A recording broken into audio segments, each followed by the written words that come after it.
Kutoka 12 na ule mstari wa 13. Na ile damu itakuwa ishara kwenu. Itakuwa ishara kwenu. Katika zile nyumba mtakazokuwamo. Nami nitakapoiona ile damu. Anasema nami nitakapoiona ile damu.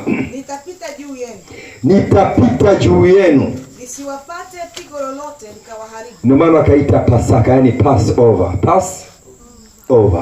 Nitapita juu yenu. Kwa hiyo tunapokwenda kuadhimisha meza ya Bwana, tunaunganisha na nguvu iliyomo katika Pasaka siku ya leo. Amina. Mungu alitoa damu akapaka kwenye miimo. Ilikuwa ni ishara, hiyo damu ilikuwa ni nini?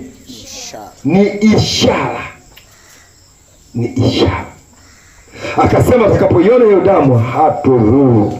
Kwa hiyo ilikuwa ni ulinzi kwa wale wana wa Israeli, na ni ulinzi kwako utakapokula au kunywa, kwa kumaanisha. Amen. Utakapokula kwa kumaanisha. Lakini wakati ule sasa wa ile Kutoka 12 na mstari wa 13 ilikuwa kivuli. Sema kivuli. Nani anaelewa kivuli jamani?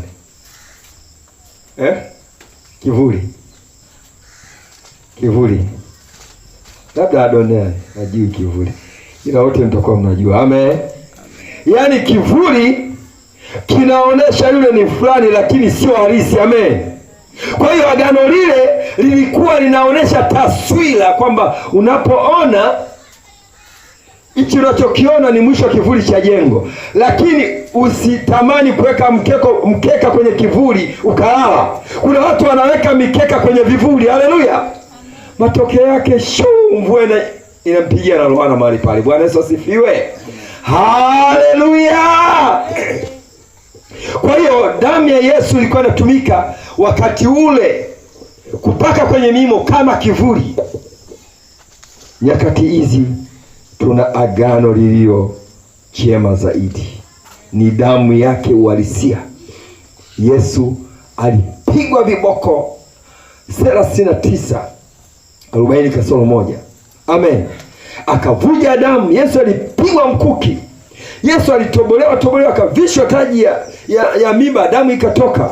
Kwa hiyo ilikuwa ni damu kweli ya Yesu, sio damu ya wasiara. Ni damu kweli ambayo kama utashiriki kwa uaminifu, ajabu litatokea kwako.